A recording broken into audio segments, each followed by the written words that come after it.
여러분 안녕하십니까? 임진수 교수입니다.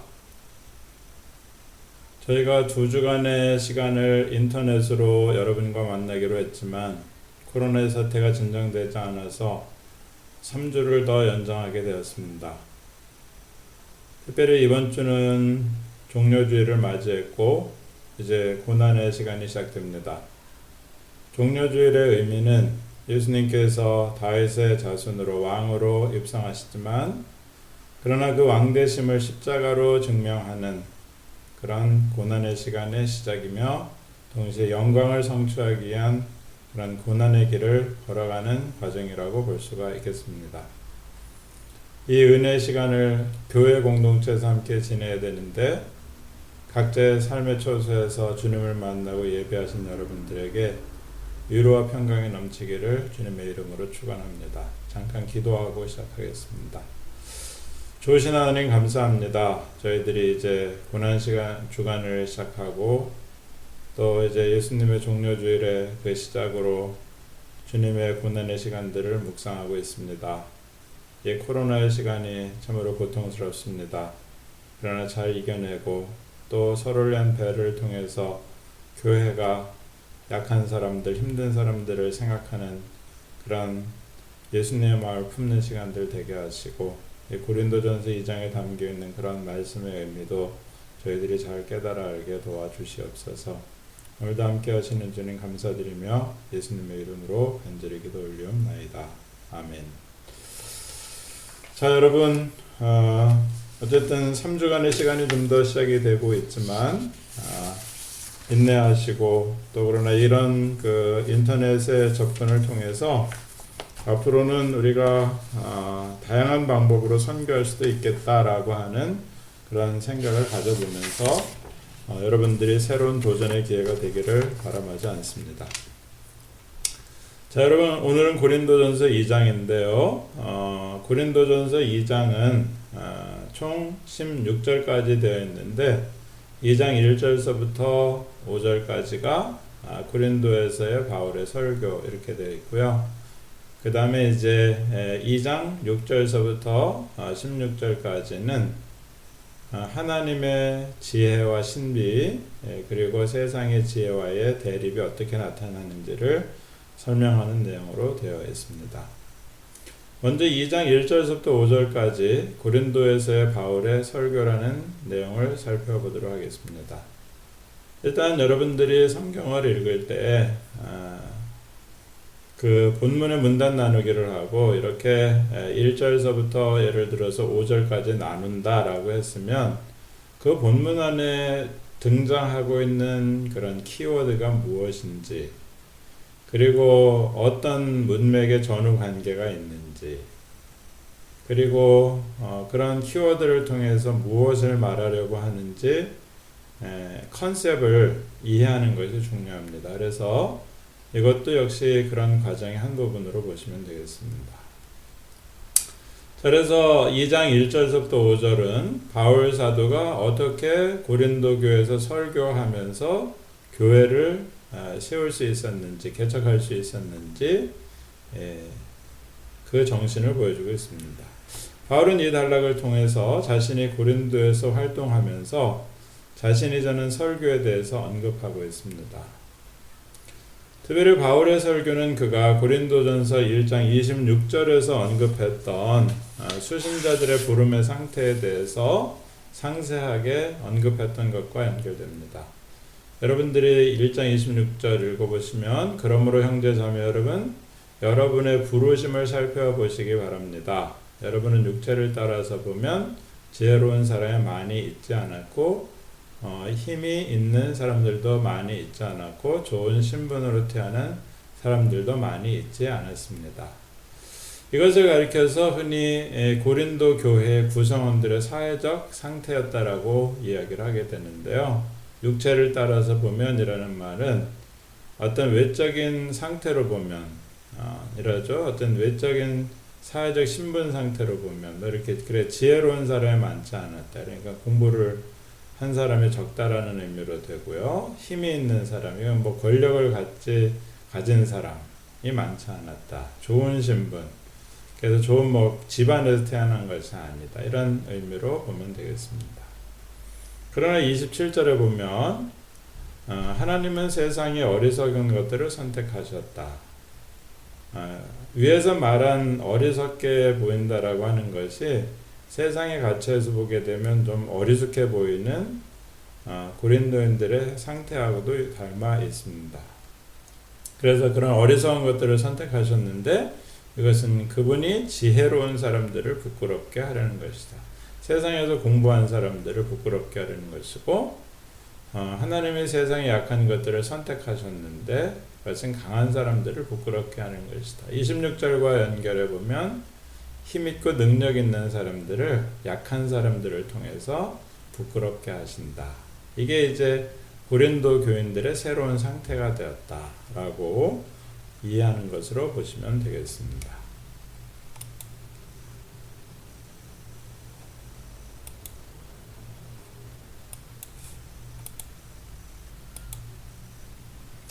이렇게 바울은 고린도인들의 신앙 이전의 상태와 신앙 이후의 상태를 언급한 후 자신이 고린도에서 어떻게 설교했는지를 이야기를 하고 있습니다. 특별히 이제 바울 사도는 자신이 고린도에서 설교한 기준을 1장 23절에서 이미 제시를 했습니다. 그 23절은 우리는 십자가에 달리신 그리스도를 선포하고 있다. 바울 사도는 자신이 교회를 개척할 때 다른 어떠한 것을 전한 것이 아니고 십자가에 달린 그리스도를 선포하고 있다. 그래서 그리스도가 십자가에 달린 그리스도, 십자가에 달린 예수님이 자신의 설교의 기준이었다. 그래서 이것, 십자가가 유대인들에게는 걸림돌이 되지만 이방인들에게는 어리석음이 됩니다. 그래서 십자가라고 하는 죽음의 형틀은 유대인들에게는 걸림돌이 되지만 이방인들에게는 세상의 이치를 알지 못하는 무모한 것으로 어리석게 받아들인다는 내용이 되겠습니다. 그래서 바울은 26절에서 고린들에게 자신을 살펴보라 이렇게 말했던 이야기를 하고 있는데요. 처음 부르심의 상태, 그래서 신앙 이전의 상태를 살펴보라 라고 얘기를 했고, 그래서 이 본문 안에서 바울은 자신이 이제 고린도에 도착한 상황을 나 역시 여러분에게 갔을 때 이렇게 얘기를 하는데 그 얘기는 바로 고린도의 첫 발을 디뎠을 때 이렇게 의미를 가지고 있다라고 보면 되겠습니다. 바울이 고린도에 갔던 역사적 상황은 사도행전 18장 1절부터 2절에 잘 나와 있죠. 그 후에 바울이 아테네를 떠나서 고린도에 이르렀다. 이게 바로 고린도의 첫 발을 디뎠다는 얘기죠. 2절을 보게 되면 아굴라라 하는 본도, 여기 이제 폰투스라고 하는 지역입니다. 흑해 안에 인접한 그런 도시였죠. 유대인들이 많았던 도시였는데 아굴라라고 하는 유대인 한 사람을 만나니 클라우디우스 황제입니다. 모든 유대인에게 명하여 로마에서 떠나라 한 고로.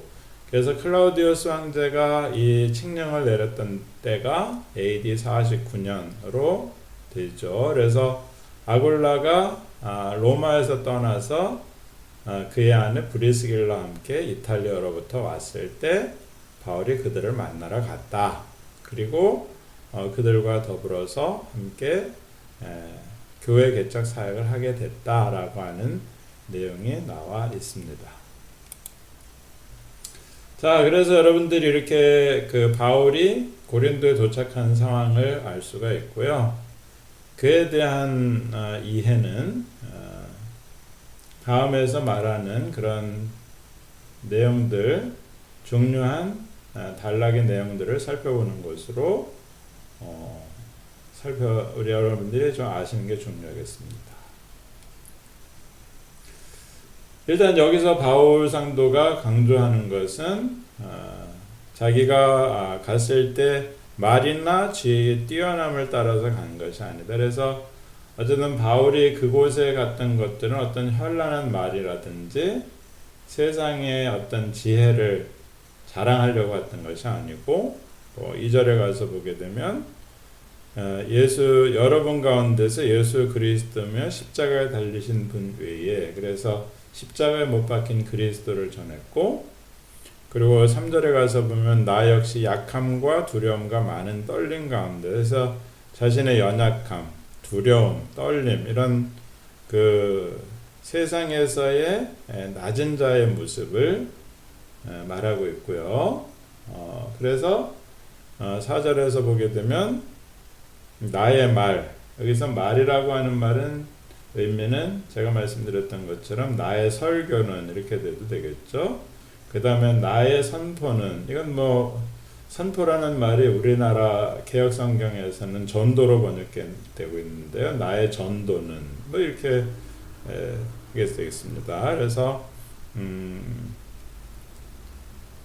그 자신의 어쨌든 선포와 설교는 영적인 일이지 어떤 인간적인 노력이 아니다 라고 이야기를 하고 있고요. 그 다음에 이제 그것은 곧 그 영적인 일이기 때문에 영과 능력으로 증명되어야 되는 것이다. 그러면서 5절이 이제 수신자들이 믿음을 갖게 되는데, 그래서 여러분의 믿음 이렇게 얘기하죠. 여러분의 믿음이 사람의 지혜 가운데 있는 것이 아니라 하나님의 능력 안에 있게 하려는 것이다 라고 하는 이야기를 하면서 결국 사람의 지혜, 소피아 안트로폰 이렇게 되어 있습니다. 하나님의 능력, 엔 디나메 테오가 이제 서로 대립한다. 교회는 하나님의 능력이 지배해야 되는데 그 능력의 그 힘, 능력에 해당되는 힘은 어디서 나오냐? 십자가의 정신에서 나온다. 그래서 여기에 나와 있는 주된 내용, 결국은 십자가의 말씀, 십자가의 설교가 주된 주제로 되어 있고, 그것을 상론했던 1장 22절, 24절을 받아들이고 있는 그런 내용이라고 보시면 되겠습니다. 자, 그러면 본격적으로 1절서부터 잘못된 5절입니다. 5절을 해석해 보도록 하겠습니다. 여러분들이 1절을 읽어보시면 형제들여 나 역시 여러분에게 갔을 때 말이나 지혜의 뛰어남을 따라서 간 것이 아니라 여러분에게 하나님의 신비를 전하려는 것이었습니다 라는 말을 하고 있습니다. 바울의 편지들은 1절에서 나오는 것처럼 그 각 지역에서 선교 활동을 했던 기억을 담고 있습니다. 내가 너희들에게 갔을 때, 너희들을 만났을 때, 그래서 데살로니가 전서라든지 갈라디아에서도 그런 사항들을 볼 수가 있겠고요. 그래서 바울 사도는 그 도착했을 때의 상황을 이야기하면서 자신이 어떤 선교나 선포 활동을 한 것은 그 고린도의 상황과 관련해서 어떤 뛰어난 여기서의 말의 뛰어났다는 말의 의미는 남들보다 우월하다라는 의미가 되겠죠. 그래서 뛰어난 우월한 말이나 지혜로 했던 것이 아니었다 이렇게 얘기를 합니다. 바울사도 여기서 이제 계속해서 우리의 신학적 주제가 되는 로고스하고 소피아, 다시 말해서 말씀과 지혜라고 하는 주제가 언급되고 있는데, 앞에서 나온 이야기의 맥락, 그래서 고린도전서에 지금 만연해 있는 지혜 사상과 관련이 있다라고 보면 되겠습니다. 다시 말해서 쉽게 말하면 고린도 교인들의 그 사회적 상태가 아무런 그런 특별히 내세울 것 없는 상태였지만, 그러나 이제 예수님을 믿고 자신들이 어떤 소피아 지혜를 가졌다라고 생각하면서 영적 교만의 상태가 나타나지 않았을까라고 보는 거거든요. 어쨌든 바울 사도는 말이나 지혜의 뛰어남을, 그래서 현란한 말과 현란한 어떤 지혜를 자랑하려고 한 게 아니고 바로 하나님의 신비를 전하려고 가는 것이다. 여기서 사용되는 단어 토 미스테리온 투 테오 이렇게 되어 있습니다. 미스테리온이라고 하는 단어를 우리의 개역개정에서는 비밀로 번역했는데 신비라는 의미로 잘 사용하고 있고요. 카톨릭에서도 이 단어를 잘 쓰고 있는데 특별히 성체를 가리켜서 그러니까 성만찬을 할 때 예수 그리스도의 몸을 하나님의 비밀이다 이렇게 해서 신비다라고 이야기를 해서 이제 그 강조를 하고 있는 것을 보게 되는데 바로 예수님의 그 순환 그 다음에 예수님이 우리를 위해 자신을 내어주신 것은 하나님의 신비에 해당된다. 그래서 그것을 전하려고 했다. 이래서 선포하려고 했다라고 이야기를 하고 있습니다. 그래서 이 신비의 내용이 뭐냐? 그 신비로운 그 신비나 비밀이 뭐냐 이렇게 우리가 해석해 보게 되면 6절서부터 16절에 구체적으로 그게 나오는데요.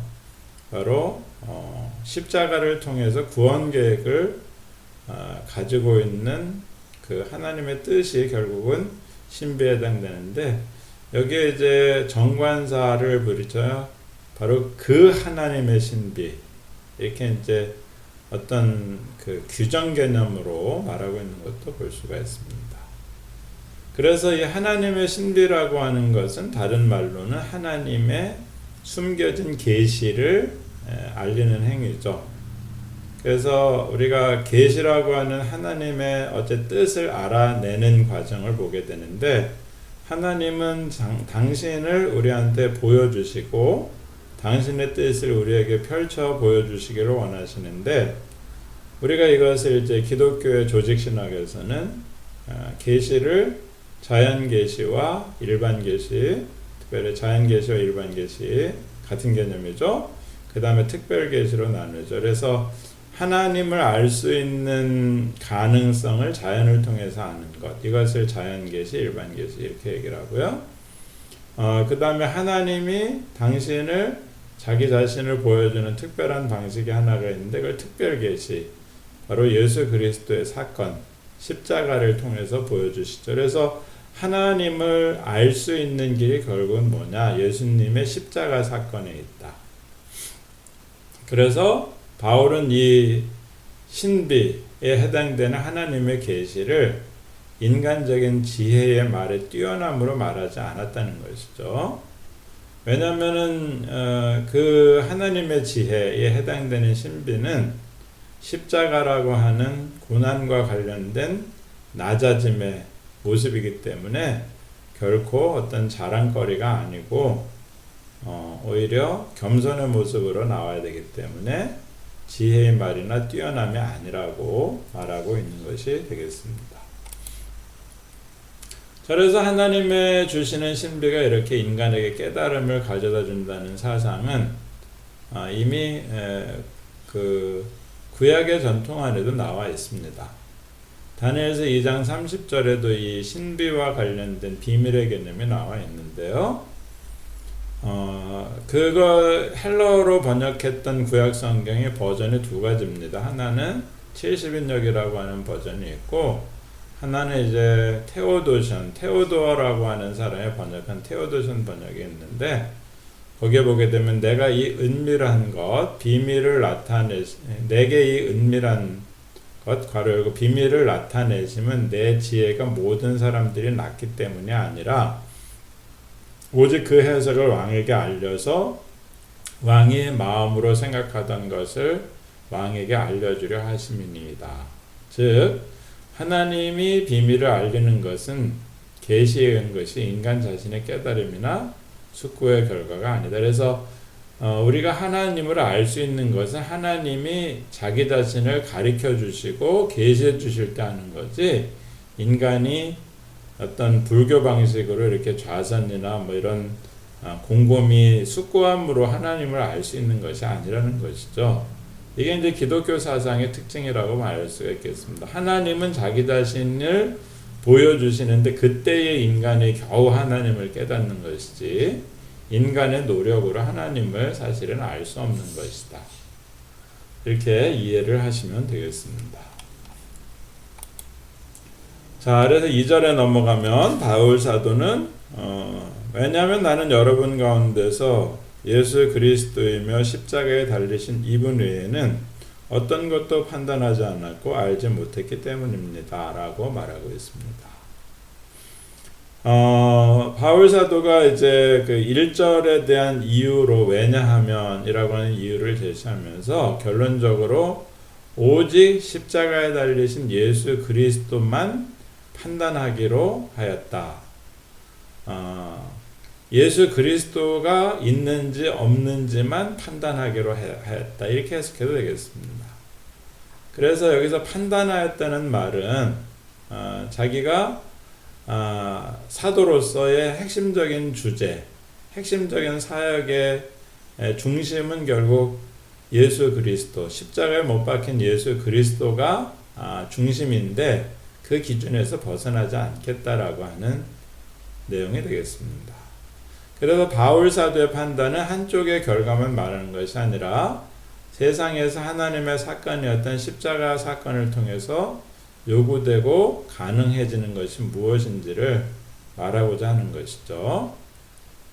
그래서 바울은 2절에서 근본적으로 그리스도교, 우리 기독교의 설교는 항상 그리스도가 연결되고 그리스도는 십자가에 달린 분으로 설교의 내용이 될 수 있어야지만 그것이 진정한 선포요 말씀이라고 하는 사실입니다. 여러분, 우리가 이런 말씀을 읽으면서 항상 고민해야 될 것은 오늘날 우리 기독교의 설교가 사람의 귀를 즐겁게 하는 설교인지 아니면 진짜 우리들에게 자기 자신을 내어주신 그런 속죄의 예수 그리스도인지를 항상 생각해야 될 필요가 있다는 것을 이렇게 2절을 통해서도 알게 됩니다. 그래서 결국은 예수 그리스도가 없는 설교는 복음이 아니고 세상의 강연과 같은 어떤 좋은 말에 그냥 지나지 않는다는 것입니다. 그래서 바울 사도는 고린도전서 15장 3절 하반절에서부터 5절에서도 복음을 이렇게 알려주고 있는데 복음은 성경에 따라 예수 그리스도께서 우리들의 죄를 위해서 고난당하시고 죽고 부활하신다 라고 하는 내용이 되겠습니다. 그래서 결국은 복음이 뭐냐? 결국은 십자가를 통한 속죄와 부활을 통한 영원한 생명이 복음이 되겠다라고 바울 사도가 말하고 있습니다.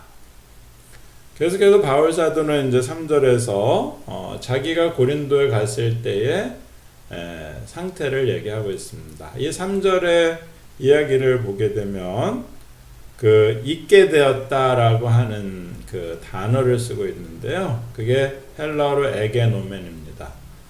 문법적인 시간으로만 아오리스 단순 과거이기 때문에 결국 바울 사도는 고린도에 딱 한 번밖에 가지 못했다는 것을 고린도 전설을 통해서 알 수가 있고요. 그리고 프로스이마스는 여러분에게 나아갔다라고 하는 의미 내지는 또 여러분에게 있었다라고 하는 의미. 그래서 요한복음 1장 1절에 프로스톤테온 아버지 하나님과 함께 계셨다 이렇게 얘기할 때 유사한 표현인데 그래서 여러분에게 있었을 때 그러니까 여러분 가운데 사역했을 때 라고 이렇게 얘기를 합니다. 자신은 그 상황을 긍정적으로 설명하고 있는데 특별히 약함, 아스테네이아라는 단어를 쓰고 있는데 그걸 다른 말로 약함으로도 번역되고 병들어 있는 상태를 말할 수도 있겠죠. 그리고 이제 이 약함을 강조하는 것은 이미 앞에서 얘기했던 것처럼 약한 자들을 선택하시는 하나님의 섭리하고 연결됩니다. 그래서 바울 사도가 약한 자이라고 하는 자기 자신을 말하는 것은 바로 연약하지만 하나님께서 자기를 강하게 하셨다. 이런 의미가 되겠고요. 그래서 여기서 약한 자의 의미는 뭐 다양한 의미가 있을 수 있겠지만은 뭐 우리가 갈라디아서를 볼 때는 바울이 병들었던 의미로서의 약함을 또 볼 수 있지만 여기서는 이제 그 상황이 녹록지 않기 때문에 심리적으로 어떤 약함의 상태로도 이해가 가능하겠습니다. 그리고 계속해서 바울 사도는 자기가 두려움과 떨림 가운데 있었다 이렇게 얘기를 하고 있죠. 항상 우리가 그 신앙생활을 할 때 중요한 것이 이 두려움과 떨림이라는 개념입니다. 이것을 이제 종교철학적 용어로는 누미노제라고 얘기를 하죠. 누미노제. 누미노제는 다른 말로 이제 경외라고 얘기를 하게 되는데요. 경외라는 말이 두려워하다 라고 하는 그런 의미를 담고 있습니다. 근데 여러분 하나님을 경험할 때 바로 인간은 자신이 어떤 연약함을 알고 두려워하고 심판받은 존재임을 알고 떨릴 수밖에 없다는 사실이죠. 그럴 때 이제 인간은 자신의 연약함을 깨닫고 정화되는 것을 경험하게 됩니다. 그래서 바울 사도가 두려움과 떨림 가운데 있었다라고 하는 이 말 속에는 고린도인들을 두려웠다는 것이 아니라 하나님의 일을 하는 데 있어서 그 애씀과 자세, 다시 말해서 노심초사하고 있는 그런 모습으로 이해가 가능하겠다라고 생각을 합니다. 결국 우리가 하나님의 일을 할 때 이 일에 대한 두려움과 하나님을 무서워하는 그런 경외감이 없이는 하나님의 일을 한다는 것이 때로는 교만이 되고 자만이 될 수 있기 때문에 바울 사도는 이렇게 표현을 하고 있는 것입니다. 그래서 바울 사도는 자신이 이렇게 두려움과 떨림 가운데 있지만 바로 하나님이 함께 하신다는 데서 용기를 가졌고 그렇기 때문에 우리가 십자가에서 말한다라고 하는 것은 어떤 강함 아니면 종교적인 강함을 증명하는 행위가 아니고 바로 십자가의 그런 정신을 따라 산다는 것은 우리의 연약함을 인정하고 사는 것을 말한다고 보면 되겠습니다. 그래서 바울 사도가 여기서 두려움과 떨림이라고 하는 의미는 이 지혜라는 입장에서 보게 되면은 당시의 사람들이 주장했던 담대함, 용기와는 이렇게 대립하는 개념이라고 보면 되겠습니다. 그래서 만약에 어떤 사람들이 연설을 하려면 담대함과 용기를 가지고 해야 되는데 오히려 바울 사도는 하나님을 두려워하는 마음으로 이렇게 그 낮은 자의 모습, 십자가의 정신으로 설교했다라고 이해를 하시면 되겠습니다. 그래서 이런 표현 자체는 바울 자신이 자기 자신을 낮추는 어떤 낮은 자의 입장을 천명하는 그런 입장이라고 우리가 보면 되겠습니다. 그래서 이러한 수사적인 어떤 무능함을 표현하는 언급 속에는 하나님의 뜻과 일치하는 선포, 다시 말해 십자가 선포와의 관계성을 보여주는 모습이라고 보면 되겠습니다. 그래서 자기를 낮춘다라고 하는 것은 결국 하나님이 역사한다라고 하는 그런 역설적이면서도 어떤 아이러니를 같이 내포하고 있는 의미로 이해를 하시면 되겠습니다. 자, 4절에서 바울 사도는 그리고 나의 말과 선포는 설득하는 지혜의 말이 아니라 영과 능력의 증명입니다. 뭐뭐가 아니라 뭐뭐이다 라고 하는 이런 그 어법을 사용하고 있는데요. 여기서 바울 사도가 나의 말 이렇게 얘기했는데 그 나의 말은 다시 말해서 나의 설교는, 그래서 1장 17절 십자가의 설교는 21절에 나의 선포, 이거 다 같은 개념인데 결국은 인간의 지혜와 일치하지 않는다라고 이야기를 하고 있습니다. 특별히 이제 자기의 말이 설득하는 말이 아니다. 이 말은 이제 고대의 웅변술의 의미가 담겨 있거든요. 고대 세계의 그 많은 사람들이, 정치가들이 이제 웅변이라고 하는 그 웅변술을 많이 배웠던 건데 그 웅변술을 한마디로 설득의 기술이라고 이렇게 이야기합니다. 그런데 이제 결국 바울 사도가 자기 자신은 이렇게 설득의 기술을 사용하지 않는다라고 하는데, 세상은 당시에 이제 유행했던 소피아 사상을 가지고 다른 사람들을 설복시킬 수 있다라고 이렇게 이야기했던 것을 우리가 보게 됩니다. 그러나 고대 세계도 보면 누군가 사람을 설득하려고 할 때 말로 사람을 설득하려고 할 때가 많잖아요. 그런데 당시에도 하나의 격언이 있는데, 말로 설득하려고 하지 말고 부탁하는 것으로 설득하라라고 하는 그런 이야기가 있습니다. 그렇기 때문에 바울 사도는 여기서 말로 설득하려고 하는 것이 아니라 권고하는 형태로, 간절히 부탁하는 형태로 설교를 하고 있는 것이다 라고 봐도 되겠습니다. 그래서 5절에도 나오지만 참된 설교는 결국은 하나님의 영과 하나님의 권세를 확증하는 것이 되어야만 한다라고 하는 사실을 강조하고 있고요. 하나님의 능력은 고린도전서 안에서 계속해서 1장 18절을 보게 되면 십자가의 말씀인 것을 보게 됩니다. 그래서 바울 사도는 영과 능력의 증명, 이렇게 이야기를 하고 있는데요. 영이라고 하는 말이 이제 고린도전서에서는 여기서 처음으로 시작돼서 나오고 있고요. 그리고 그 능력의 증명이라는 단어가 나오는데, 이 증명이라는 말은 눈으로 확인되는 증명이라고 하는 것이죠. 그런 눈으로 확인해야지만 사실로 규명되는 증명인데, 그 사람들을 말로 설득하는 것들은 어떤 구체적인 증명이 불가능하지만, 그러나 바울 사도가 말하고 있는 이 영에 의해서 그리고 능력에 의해서 일어나는 증명이라고 하는 것은 구체적이면서도 눈으로 확인할 수 있는 명백한 변화를 이끌어낸다는 의미로 보면 되겠습니다. 그래서 바울의 강조점은 영적인 힘을 강조하거나 아니면 영에 대한 영의 힘에 의지해서 어떤 복음의 내용을 증명한다라고 하는 언급을 하고 있다라고 이해할 수가 있겠습니다. 그래서 바울은 이렇게 그 자신의 이야기를 정리를 하고 있는데요. 그 1절부터 4절에서 설명했던 것처럼 바울은 성공적인 설교와 선교를 했던 것으로 보게 됩니다. 그러나 그의 그 선교와 선포 활동은 인간의 힘이 아니라 하나님의 권능의 근거를 둔 신앙을 갖도록 하려는 것이었고요.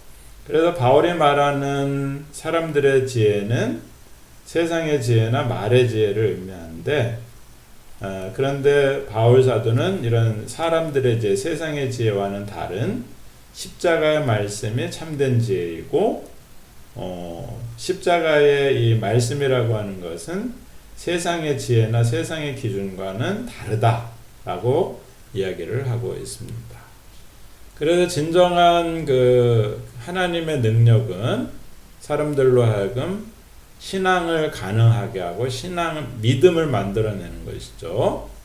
그래서 그리스도의 교회 신앙이라고 하는 것은 하나님의 영으로 증명되는 것이고 영의 능력으로 증명되는 것이지 인간의 어떤 업적에 의해서 결코 신앙을 증명할 수 없는 것입니다. 이게 이제 대단히 중요한 얘기죠. 우리가 믿음으로 구원을 얻는 것이지 업적으로 구원받는 게 아니다라고 하는 기독교의 사상을 설명하는 하나의 주된 내용도 되겠습니다.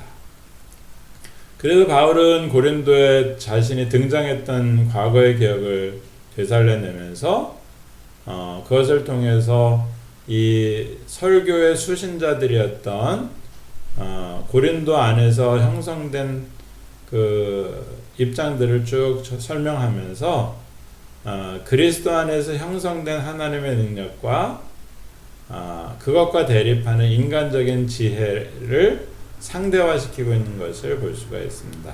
우리를 철학적으로 상대화한다 이렇게 말하고 있는데 결국은 예수 그리스도의 십자가의 빛에서 지혜라고 하는 세상의 기준을 바라보면은 그것은 상대화된다. 다시 말해서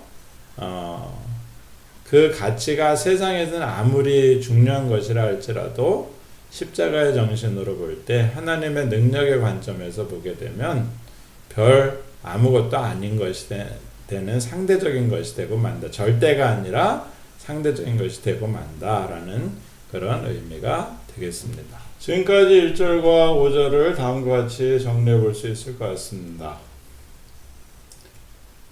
여기서 바울이 자신의 약함을 강조하는 것은 그의 심리나 몸의 나약함을 말하는 것이 아닙니다. 바울의 전체 논증은 그의 설교 활동이 고린도인들을 믿음으로 인도했다는 것이고요. 그리고 설교의 중심이 되는 것은 십자가에 못 박힌 그리스도이시고 그 그리스도를 통해서 하나님의 비밀이 알려지게 된다는 것입니다. 이것은 바로 믿음에서만, 그리고 믿음에서 비로소 이 하나님의 신비가 경험된다는 의미가 되겠습니다. 외형적으로 보면 그의 설교는 영과 그 능력으로 증명하지 못하는 것처럼 보일 수도 있습니다. 다시 말해서 외적으로 증명되는 게 아니죠. 마찬가지 십자가가 마치 어리석음과 같이 보이는 것과 마찬가지입니다. 그러므로 신앙이라고 하는 것은 하나의 기적과 같은 것인데 세상지혜가 추구하는 어떤 설득의 말로 되는 것이 아니라 사실상 하나님의 능력 자체로 실현되고 신앙인들의 삶 속에서 그 형태를 얻게 된다는 것입니다. 그 과정에서 그리스도의 십자가 선포는 선포의 대상으로 뒷전으로 밀려나는 것이 아니라 오히려 더 분명해지는 것이죠. 십자가는 역사적인 우연이나 오해로 해석될 수 없는 구체적인 삶의 변화 내지는 눈으로 증명될 수 있는 구체적인 삶의 변화로 이어진다는 내용이 되겠습니다.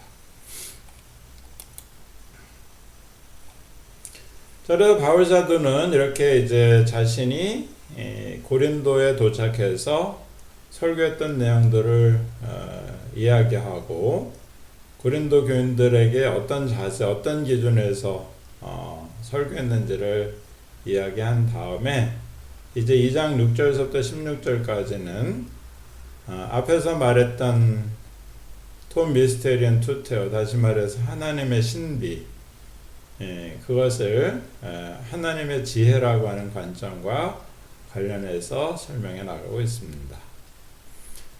이 단락은 해석상 특별한 문제들을 만들어내는데, 특별히 이제 여기서 그 상황을 우리가 유추해 볼 수 있는 것은 6절과 13절에 반복되고 있는 헬라어 랄루멘이라는 단어가 되겠습니다. 이것은 말하다 동사의 현재형이거든요. 그렇기 때문에 바울 사도가 고린도에 보내는 편지 속에서 말하고 있는 것은 마치 고린도인들을 직접 눈앞에 보고 말하는 것처럼 이렇게 직접적으로 어떤 구두 설교, 마치 주일 예배와 같은 그런 설교 상황처럼 언급되고 있는 내용으로 보시면 되겠습니다. 그리고 이제 그 6절에 가서 보게 되면 완전한 사람들 가운데서 우리는 말하고 있다, 이렇게 말하고 있는 것을 보게 되면 이 완전한 사람들이 도대체 뭐냐, 우리가 좀 살펴봐야 되겠고요. 그래서 방금 얘기했던 이 랄루멘, 우리는 말하고 있다라고 하는 내용을 타이세는 바울과 고린도인들과의 직접적인 대화와 같은 인상으로 읽을 수 있다라고 이야기를 합니다. 그래서 2장 6절부터 16절을 대략 세 부분으로 나눠볼 수가 있는데요. 제1부는 6절부터 9절, 우리가 선포하는 하나님의 지혜는 이 세대의 지배자들이 알지 못한다. 그리고 2부 10절부터 12절, 하나님은 숨겨진 모든 것, 즉 하나님의 깊은 것을 두루 살피는 성령을 통해서 우리들에게 계시하셨다. 그래서 여기 이제 성령에 대한 개념이 나오는데 하나님의 비밀을 아는 것은 바로 성령의 역사다라고 말하고 있고요. 그 다음에 이제 13절부터 16절은 6절에서 우리는 말하고 있다라고 하는 이야기를 언급하면서 다시 한번 인간의 지혜와 세상의 지혜의 대립관계를 설명하고 있는 것을 확인해 볼 수가 있겠습니다. 그래서 제일 먼저 1부 6절부터 9절 우리가 선포하는 하나님의 지혜는 이 시대의 지배자들이 알지 못한다 라고 하는 내용입니다. 자, 바울은 6절에서 우리는 완전한 사람들 가운데 지혜를 말하고 있습니다. 하지만 우리는 이 세대의 것도 아니고 권리를 박탈당한 이 세대의 지배자들의 것도 아닌 지혜를 말하고 있습니다. 라고 하는 그 당시 세상의 지혜와 우리 기독교 신앙에서의 지혜가 달라지고 있는 것을 설명해 볼 수가 있겠습니다. 여러분, 이 이야기를 읽으면서 우리 기독교인의 가치가 무엇인지를 좀 잘 생각해 봐야 되는데요. 바울 사도는 6절에서 지혜를 말하고 2세대 지배자들 이런 표현들을 하고 있는데요. 어쨌든 여기서 우리라고 하는 표현을 사용하고 있습니다.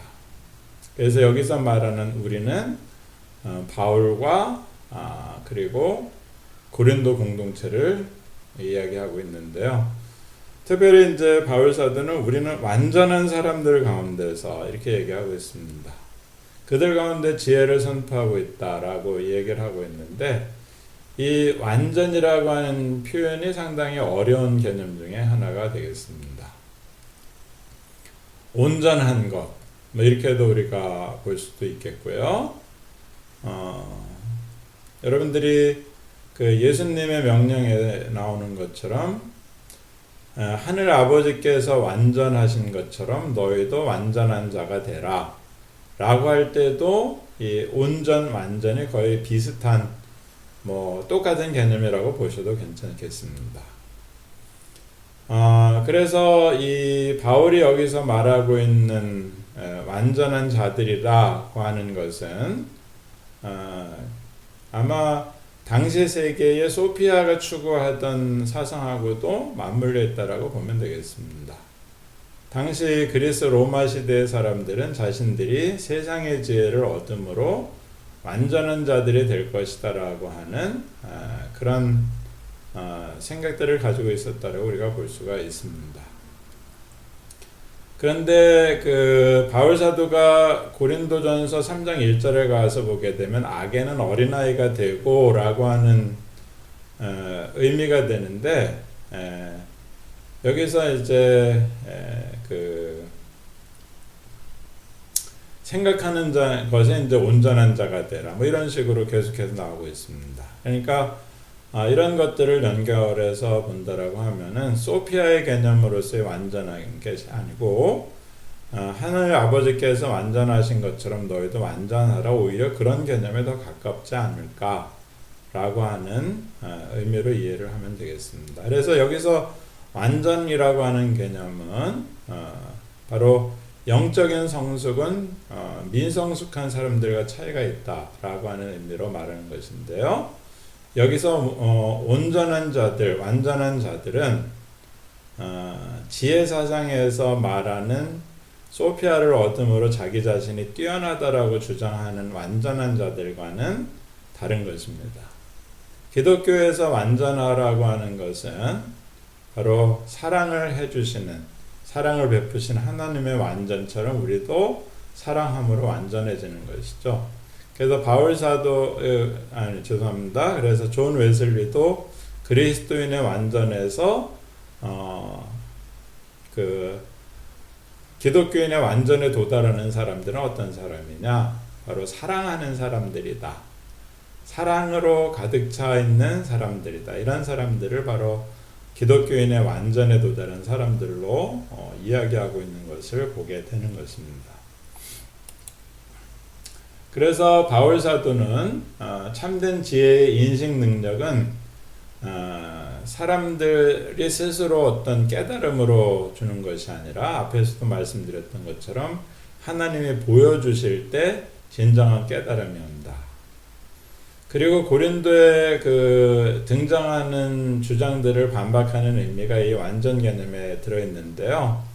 고린도인들이 주장했던 슬로건이 6장 12절과 8장 11절에 잘 나와 있습니다. 나에게는 모든 것이 가능하다. 우리는 모든 지식을 가지고 있다. 그래서 모든 것이 가능하다라고 하는 자유주의적인 사상. 그 다음에 우리는 모든 지식을 가지고 있다. 그래서 세상 지식이 뛰어나다라고 하는 그런 주장을 하고 있는데, 바울 사도는 이 세대의 지혜가 아니라 바로 하나님의 지혜를 강조하고 있습니다. 그래서 이 세대의 지혜는 1장 20절에서 말하는 세상의 지혜와 같은 말이고요. 그리고 이어지는 이 세대의 지배자가 누구인가 라고 하는 여러 가지 의미를 우리가 볼 수가 있는데, 로마서 13장 3절에서는 이 시대의 정권을 쥐고 있는 국가 권력으로도 보고 있고요. 공중의 권세 잡은 자들 이렇게 얘기할 때는 어떤 신비적인 악마적 세력으로 볼 수가 있는데, 1장 20절에서 관련돼서는 정치적인 권력을 가진 자들로도 볼 수가 있습니다. 그래서 그들이 왜 이 지혜랑 구별되냐면은 바로 오늘 본문에서 이제 권리를 박탈당한다라고 하는 의미를 갖고 있는데, 바로 그들의 그 세상 권력에 어쨌든 기초한 지혜라고 하는 것은 유한하고 시간적인 한계를 가진다라는 의미로 이해를 하시면 되겠습니다. 7절에서 바울 사도는 오히려 우리는 신비 가운데 숨겨져 있었던 하나님의 지혜를 말하고 있습니다. 이렇게 얘기를 하죠. 그래서 앞에서도 말씀드렸던 것처럼 계속 나오는 신비, 미스테리온이라고 하는 단어가 나오고 있는데, 이미 1절에서부터 처음부터 언급이 되고 있는 것입니다.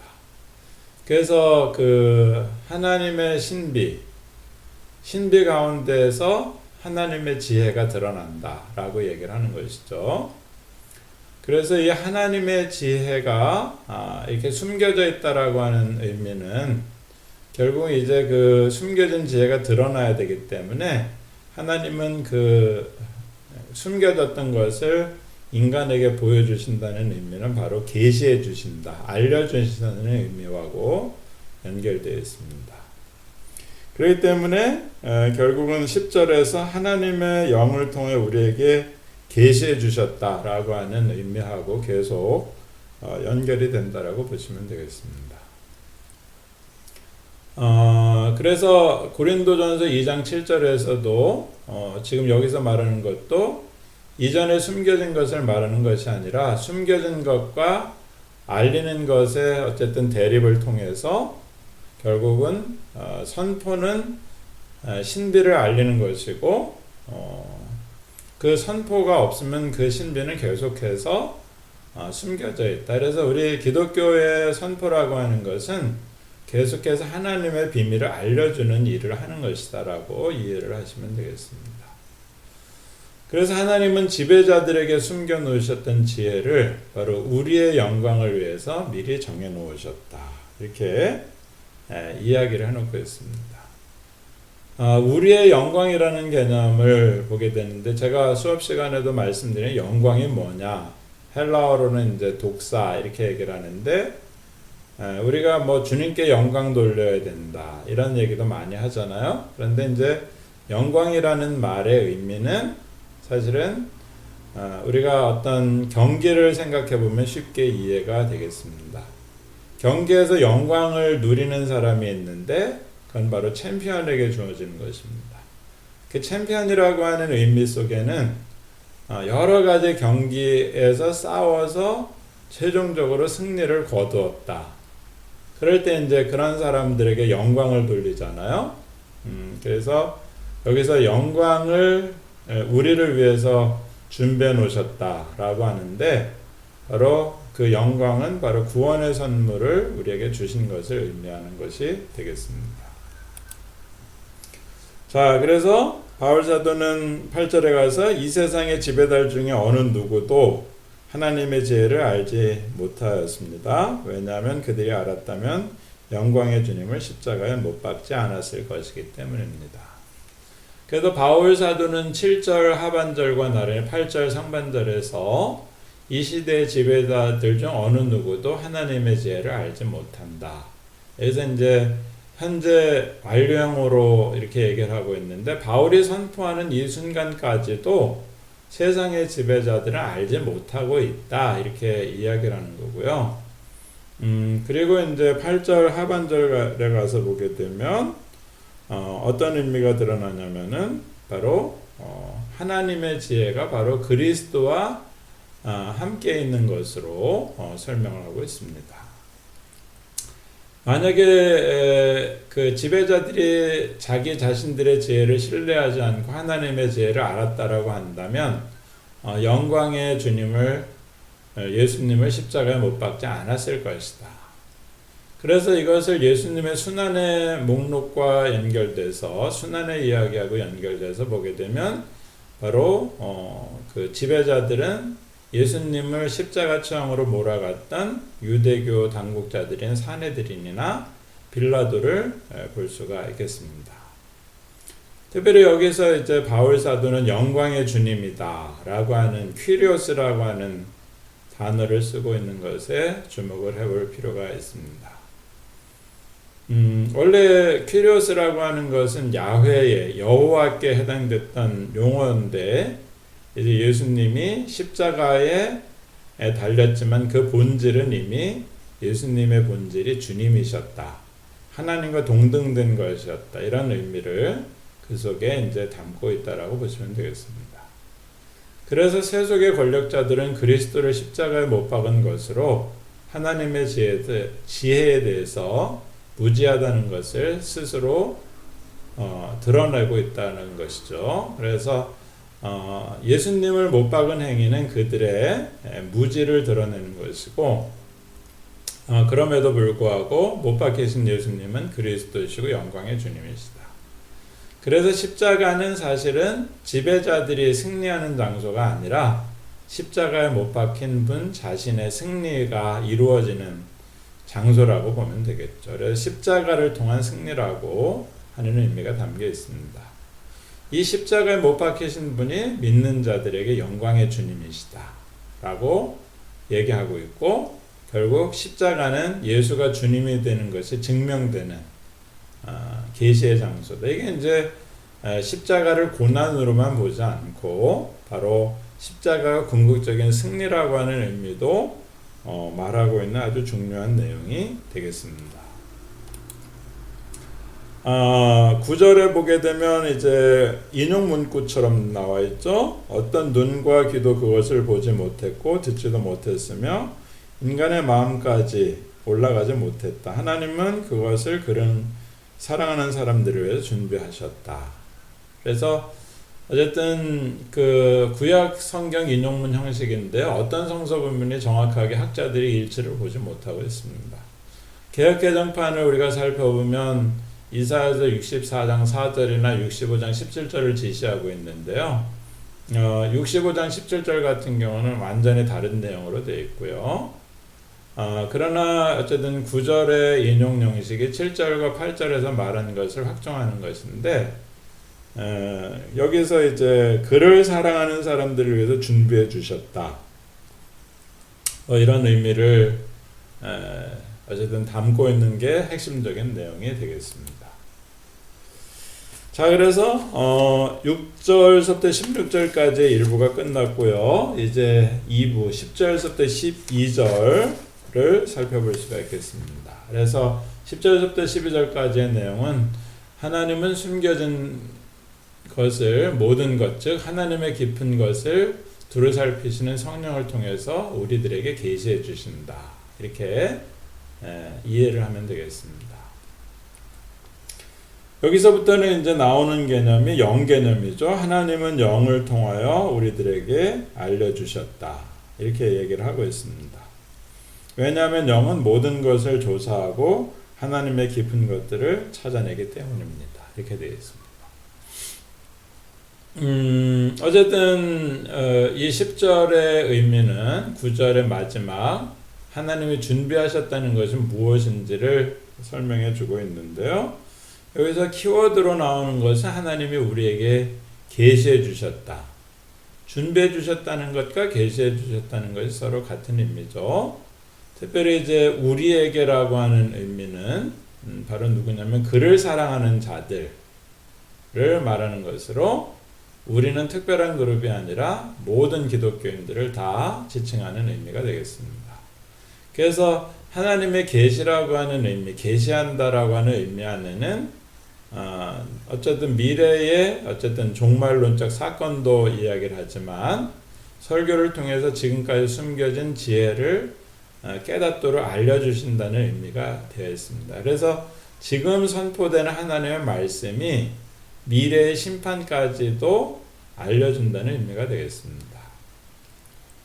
그래서 하나님이 이 본문을 통해서 말씀하시는 것은 그의 계시를 전달하는 수단은 바로 오직 영을 통해서만 이루어진다. 성령을 통해서만 이루어진다. 그래서 7절에서 우리는 신비 가운데 숨겨진 하나님의 지혜를 말합니다. 하나님은 영원 전부터 그것을 우리들의 영광을 위해 숨겨두셨습니다. 그래서 하나님의 숨겨진 그 지혜, 소피아는 선포되고 깨달아야 되는 대상인데 그것을 깨닫는 것이 바로 계시 사건이고 그 계시를 가능하게 하는 것이 바로 하나님의 영이다 라고 하는 의미를 갖고 있습니다. 제가 앞에서 이 본문을 잘 이해해야 된다라고 말씀했는데 여기 계속 소피아라고 하는 의미하고 연관을 갖고 있는데요.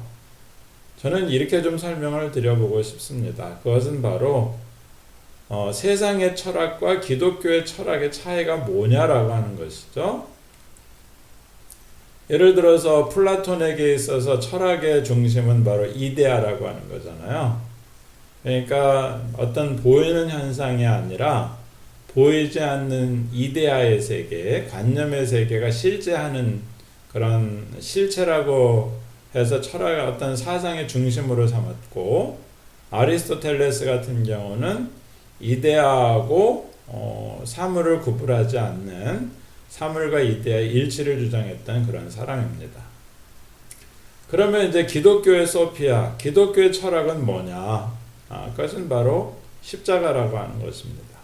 십자가라고 하는 것이 결국 기독교 신앙, 모든 기독교의 철학이 돼야 된다. 이렇게 이해를 해도 되겠다라고 생각을 해보는 것입니다.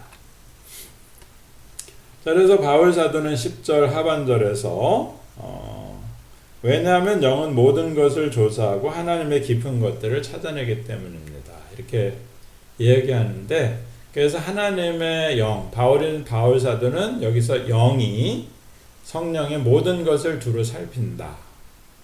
이게 살핀다는 개념이 에라노라고 하는 단어를 사용하고 있는데요. 그 영을 통해서 우리들에게 알려주셨고, 그리고 우리에게 주신 것을 우리에게 주어진 성령을 통해서 모든 것을 이제 알 수 있도록 허락해 주신다라고 이렇게 이야기를 하고 있는 것입니다. 우리들에게 주셨다라고 하는 그 이야기는 결국은 하나님의 그 속성과 맞닿아 있는 것이 있는데 바로 그건 영이라고 하는 것입니다.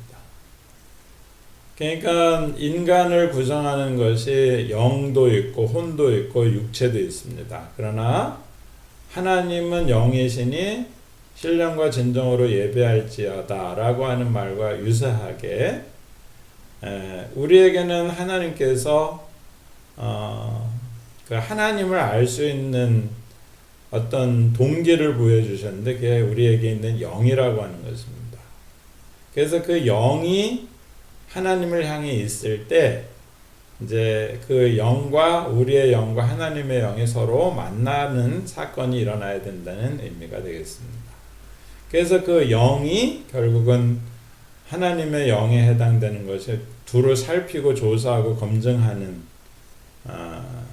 그런 사건이 되는 것인데 그 영이 우리에게 주어져 있고요.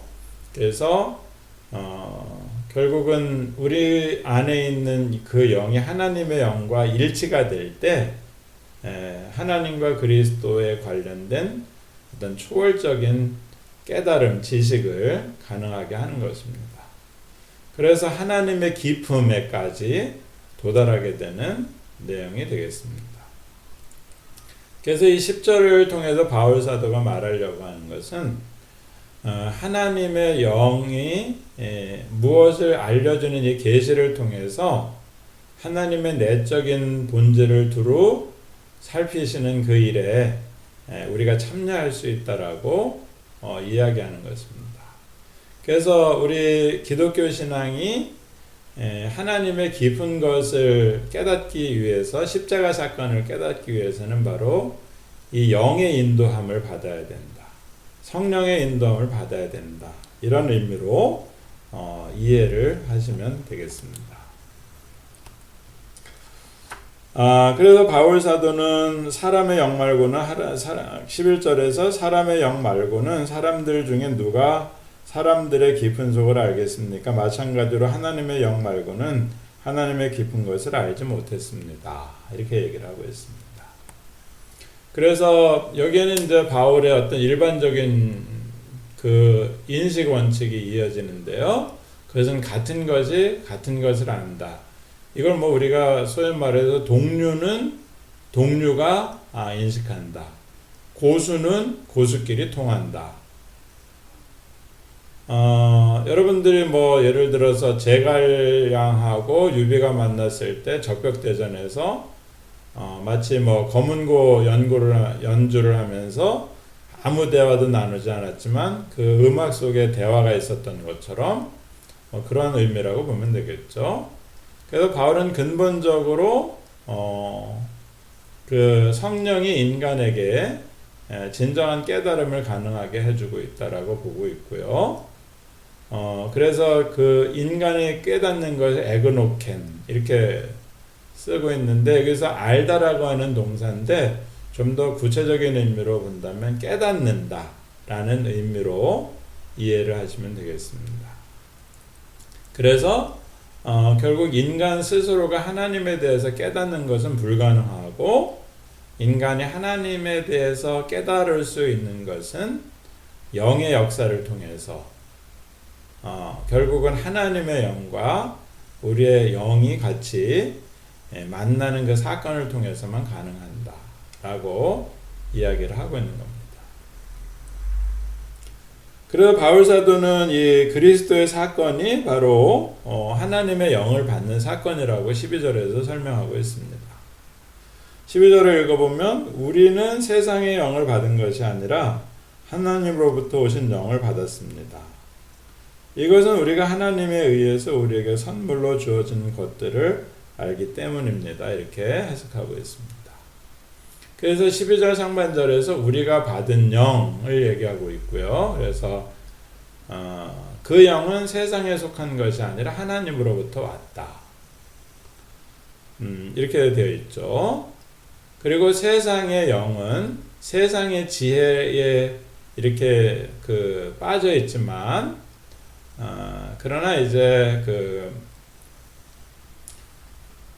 여기서는 6절에 대한 의미 우리는 완전한 사람들 가운데서 말합니다 라고 하는 이야기를 하면서 여기서 말하고 있는 영은 지혜에 대한 어떤 인간학적인 상응관계를 얘기한다라고 보시면 되겠습니다. 그래서 세상의 영을 받았느냐 아니면 그리스도의 영을 받았느냐 세상의 지혜이냐 아니면은 그리스도의 지혜 하나님의 지혜이냐 이렇게 어떤 대응관계가 나타나는 것이죠. 그래서 바울은 11절과 약간 모순되는 것처럼 보이는 사람의 영 말고는 이렇게 나와 있는데 바로 하나님의 영을 받았다고 말하지 않고 바로 하나님으로부터 오는 영을 받았다 이렇게 말하고 있습니다. 다시 말해서 하나님의 행위가 우리들에게 하나님의 선물을 이해하는 일을 가능하게 한다. 그래서 여기서 말하는 하나님의 행위, 그래서 그 십자가 사건을 통해서 하나님의 영을 우리에게 주시는 이것이 하나님의 은사를 이해하는 것을 가능하게 하는 것이죠. 그래서 결국 세상의 영과 하나님의 오는 영의 불일치를 말하고 그 가치도 불일치하다. 그래서 세상의 영과 하나님의 영은 구별된다. 아까 제가 말씀드렸던 것처럼 세상의 철학과 우리 기독교인의 철학은 구별되죠. 세상의 철학의 기준은 지혜라고 볼 수가 있겠지만은 기독교 신앙의 철학의 중심은 바로 십자가다. 이렇게 구별을 해도 괜찮을 것 같습니다. 그래서 12절 하반절에 보게 되면 우리는 하나님의 영이 허락된 사람들로서 하나님의 것을 깨달음을 가능하게 해준다. 그래서 저희는 십자가의 사건을 통해서 하나님의 영이 이제 허락된 사람들이고요. 그렇기 때문에 그 영을 바울 사도는 하나님으로부터 오는 영이다. 그래서 그 영은 인간에게 은혜의 선물이 무엇인지 깨닫게 하고 그 은사를 받게 하는 것입니다. 그래서 기독교인들이 받은 모든 은사는 하나님으로부터 오는 영의 선물인 것입니다.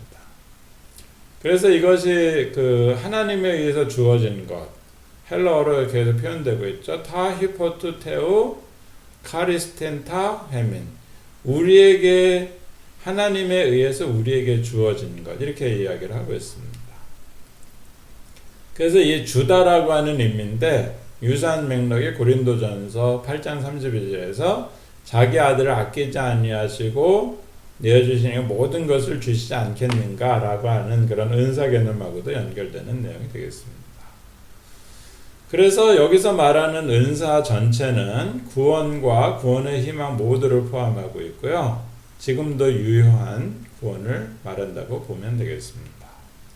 그래서 바울은 10절과 12절에서 인간을 향하는 하나님의 주권에 대한 관점을 강조하면서 결국은 그 우리들에게 주어진 이 영이라고 하는 것은 기본적으로 우리 인간에게는 영이 또한 주어져 있기도 하지만 이제 결정적으로는 하나님에 의해서 새롭게 그 영이 거듭나는 결정적인 사건이 바로 십자가 사건이다.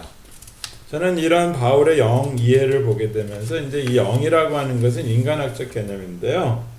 결국은 영이 거듭나지 않으면 거듭난 게 아닙니다.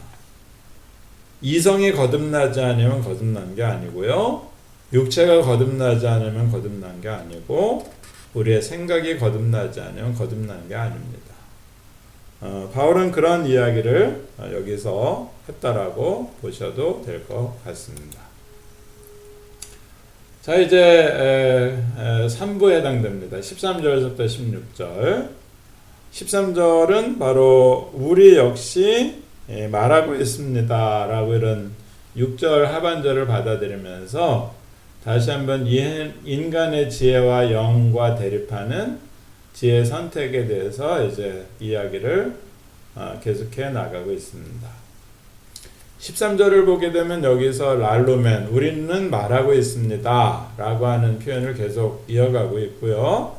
여기서 주목하게 되는 것은 하나님에 의해서 우리에게 주어진 이라는 표현을 앞에서 잠시 말씀드렸던 것처럼 살펴볼 수가 있습니다. 그래서 하나님의 은사의 선포는 인간의 지혜가 아니라 하나님의 영이 그 설교의 말씀을 규정한다. 그래서 하나님의 영이 그 설교 안에 들어있느냐 없느냐, 그래서 하나님의 영이 그 설교에 들어있기 위해서는 바로 무엇이 필요하냐? 저는 사실은 십자가가 들어가 있어야 된다. 십자가가 하나님의 영이 주어지는 것이거든요.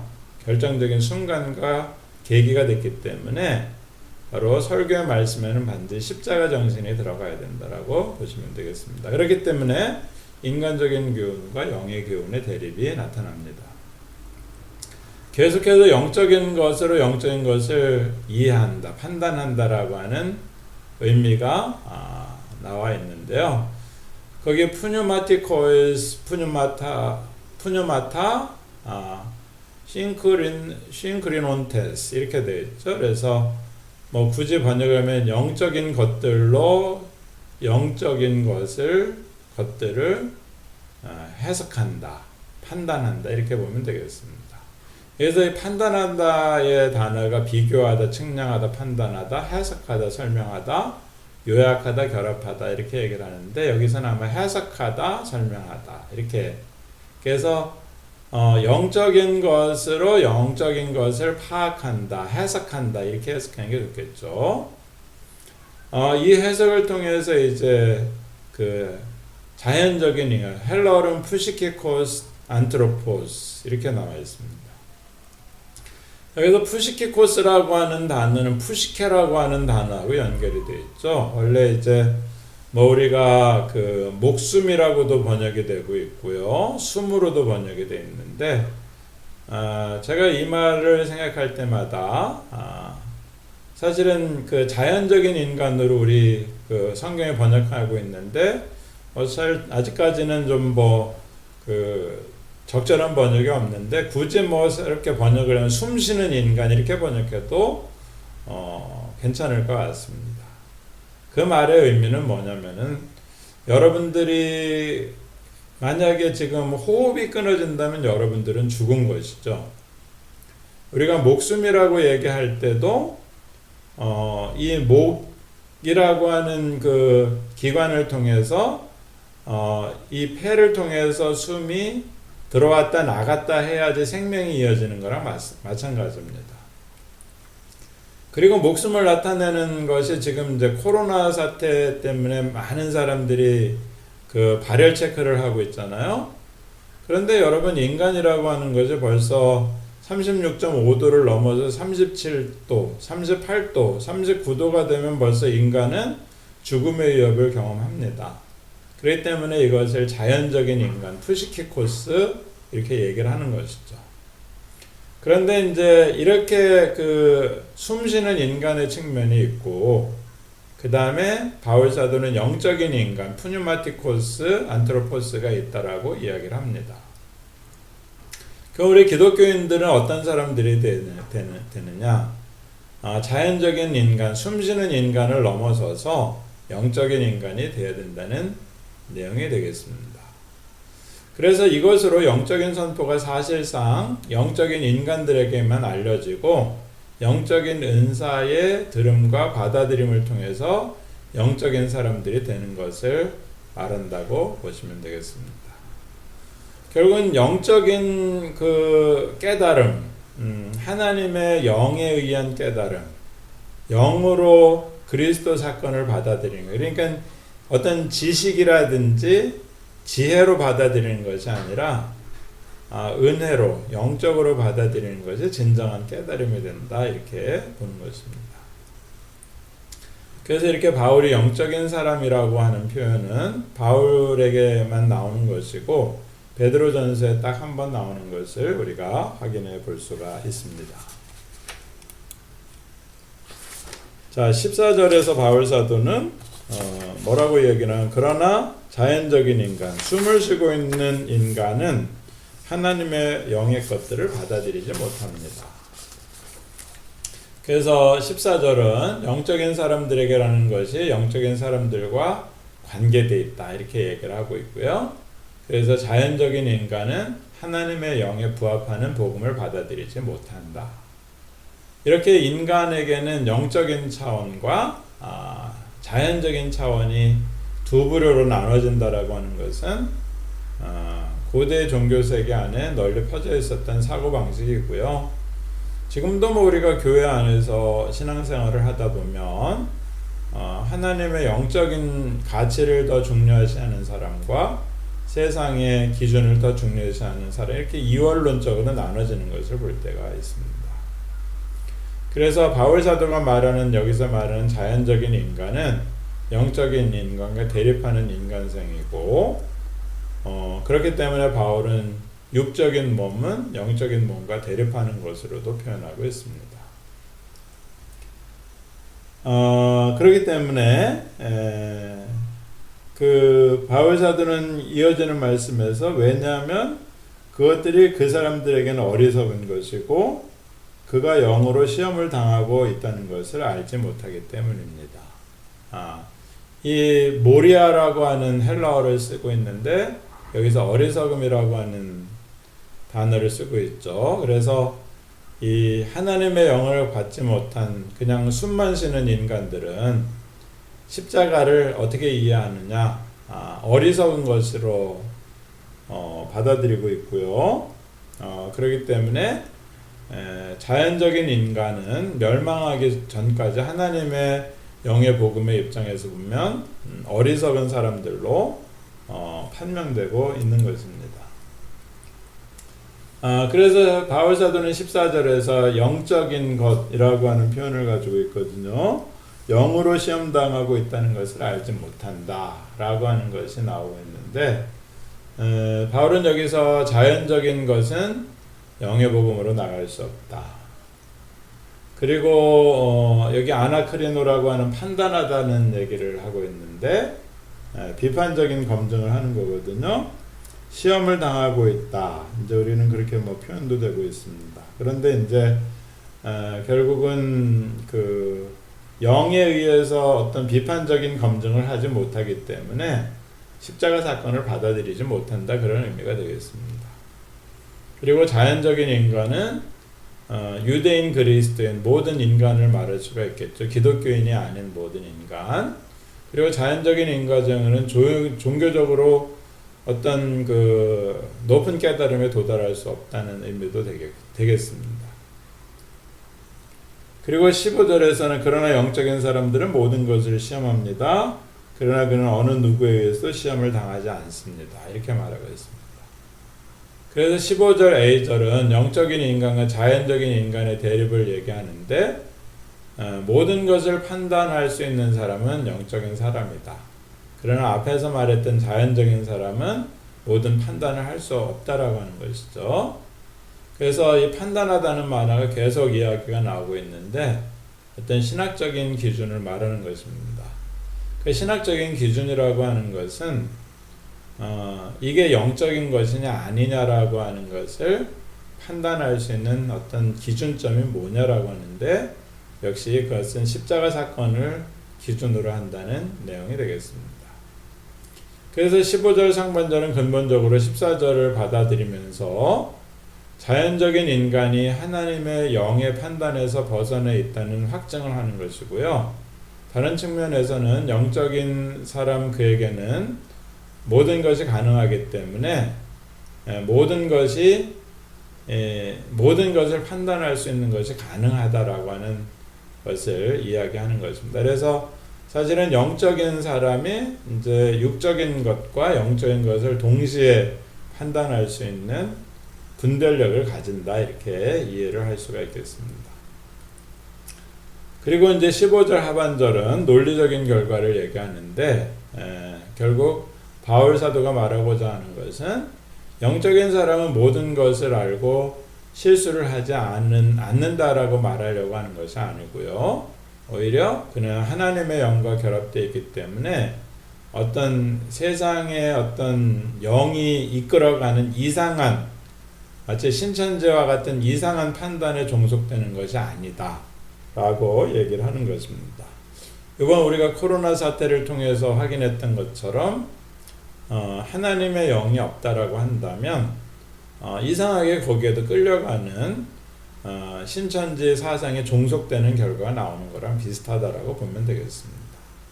그래서 결국 이 기독교의 올바른 십자가 정신, 그 십자가를 통해서 주어진 하나님의 영에 대한 올바른 이해가 없다라고 한다면 우리는 이상한 판단에 종속될 수밖에 없다. 이렇게도 말할 수 있는 것인데 바울 사도는 뭐라고 얘기를 하냐면 영적인 사람은 모든 것을 판단할 수 있고 시험할 수 있고 어느 누구에 의해서도 시험당하지 않는 그런 올바른 분별력을 가진다라고 이해를 하셔도 될 것 같습니다. 바울 사도는 16절에서 이제 그러므로 누가 그것을 가르쳐 주는 주님의 생각을 알겠습니까? 우리는 그리스도의 생각을 가지고 있습니다. 이렇게 이야기를 하고 있습니다. 여기서 이제 그 바울 사도는 아마 그 성서를 좀 인용하고 있는 것 같은데요. 여기서도 이것이 이사야서 40장 13절과 14절을 인용한 것인지 뭐 그 인용 문구 자체는 논란이 좀 되고는 있습니다. 그러나 16절의 진술은 긍정적으로 어느 누구도 우리들의 생각을 이해하지 못한다. 그래서 여러분 우리가 신앙생활을 하면서 교회를 안 다니는 사람들은 전혀 기독교인들을 이해하지 못하는 것과 같은 이야기죠. 그렇기 때문에 어느 누구도 우리들의 생각을 이해하지 못한다. 뭐 이렇게도 볼 수가 있겠고요. 그리고 15절 더 이상 아무것도 언급될 필요가 없다라고 하는 것으로도 어쨌든 우리가 볼 수도 있을 것 같은데요. 어쨌든 바울 사도는 누가 그것을 가르쳐 주님의 생각을 알겠습니까? 여기서 주님이라고 하는 그 이사야서 40장 13절을 만약에 근거로 한다면 그 주님은 바로 여호와 야훼를 말하는 것인데 바울 사도에게는 16절에서 바로 그 야훼가 그리스도이신 예수님이시고 결국 그리스도의 생각은 그와 관계가 있는 어떤 의미를 나타내는 표현이라고 보면 되겠습니다. 우리는 그리스도의 생각을 가지고 있습니다. 주님의 생각이다 이렇게 했는데 여기서 이 누스라고 하는 얘기는 뭐 다른 의미로 생각이다 이렇게 표현을 하고 있는데 다시 말해 좀 더 구체적인 이성이다라고 하는 의미거든요. 그래서 그 이사야서 40장에서 영이라는 단어를 쓰고 있는데 그게 루아흐라고 하는 단어인데 이 영이라고 하는 루아흐가 경우에 따라서는 이렇게 생각, 이성으로도 번역되고 있는 것을 우리는 볼 수가 있습니다. 어쨌든 여기서 말하고자 하는 것은 우리 그리스도인들은 3장 1절에서도 이어지는 그리스도 안에 있는 젖먹이에 해당되는 그런 사람들입니다. 그렇기 때문에 우리 젖먹이에 해당되는 사람들은 깨달음이 필요한데 그것은 바로 하나님의 영에 의해서 주님의 생각을 깨달아야만 된다라는 의미로 이해를 하면 될 것 같습니다. 자, 이와 같이 우리가 죄송합니다. 이와 같은 내용을 바탕으로 이제 고린도전서 2장을 좀 마무리를 해볼 수가 있는데요. 바울 사도가 말하는 소피아, 일종의 이제 당대의 철학이겠죠. 당시의 소피아의 존재를 고린도인들에게 자세히 설명하면서 지혜에 관한 고린도인들의 입장에 설명될 수 있는가? 그것을 이제 고린도인들이 어떤 지혜 사상을 가졌는지 사실은 뭐 밝히기에 좀 그 수신자들의 입장을 우리가 구체적으로 하기가 어렵기 때문에 어렵기는 합니다. 그러나 바울 사도는 그걸 세상의 지혜, 2세대의 지혜 이렇게 이제 말하고 있죠. 그래서 그것은 그 당시 유행하던 지혜 사상에 대해서 이제 바울은 일단 기독교의 지혜를 말했다라고 보면 될 것 같습니다. 그래서 중요한 것은 바울은 어쨌든 이 편지를 통해서 고린도인들이 잘못 생각하고 있는 지혜 사상에 대해서 바로잡고 올바른 지혜 사상, 즉 십자가 중심의 지혜 사상을 가지도록 영향을 주기를 원하고 있습니다. 1장 26절 이하에서는 고린도인들이 부름받은 상태에 대한 내용들을 쭉 읽을 수 있는데 이제 여러분들이 그 3장 1절에 가서 보게 되면 바울 사도가 이제 신앙의 젖먹이가 되어서는 안 된다라고 하는 그런 권면으로 끌고 가고 있는 것을 보면은 오히려 지혜 사상을 가졌다라고 하는 것이 어떤 발전이 아니라 오히려 주님의 입장에서 봤을 때는 어린아이와 같은 미성숙의 상태다라고 말하고 있습니다. 2장 6절서부터 16절에서는 오히려 근본적인 것을 목표로 하는 논증으로 우리가 읽을 수 있는데, 어쨌든 이 편지의 수신자들은 고린도인들이고요. 바울은 그들이 바울이 계속 말하고 있는 우리에 해당되는 사람들이기 때문에 자신들의 현재 신앙의 상태를 좀 시험해봐라, 좀 검증해봐라.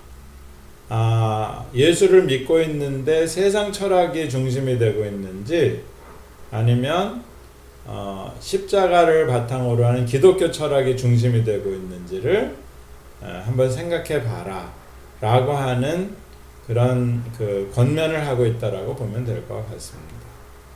그렇기 때문에 2장 6절서부터 16절은 기독교 신앙의 법이 무엇이 되어야 되는지를 다루는 본문이라고 보시면 되겠고요.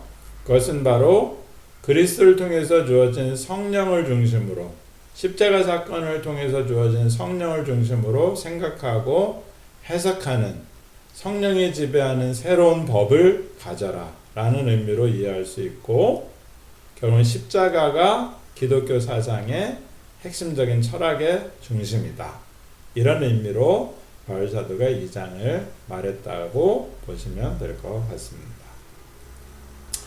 자, 여러분, 이렇게 아마 PPT나 동영상으로 강의를 듣는 것이 쉽지는 않겠지만, 여러분들이 그 고린도전서 2장 제가 사역도 해드린 것들을 좀 잘 읽어도 보시고요. 제가 앞에서도 말씀드렸던 것처럼 그 영어 성경, 헬라어 성경 이런 것들을 좀 가능하면 최대한 동원하셔 갖고 도대체 바울의 원래 의도가 무엇이었느냐, 이렇게 좀 생각해 보시면 좋을 것 같습니다. 저는 바울 사도를 기독교의 소크라테스다 라고 이렇게 설명한 적이 있습니다. 여러분, 소크라테스가 아테네에서 소피스트들을 물리치는 새로운 아이디어를 제공했다가 그가 죽음을 맞이합니다. 그것은 바로 너 자신을 알라.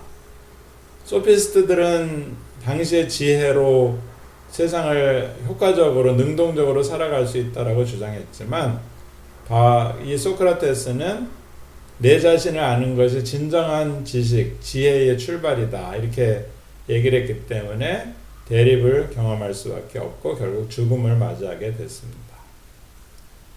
마찬가지로 바울 사도는 소크라테스하고 유사하게 기독교인들의 올바른 철학이 뭐냐라고 말했다고 생각합니다. 그것은 바로 기독교인들의 핵심적인 사상은 바로 십자가라는 것입니다.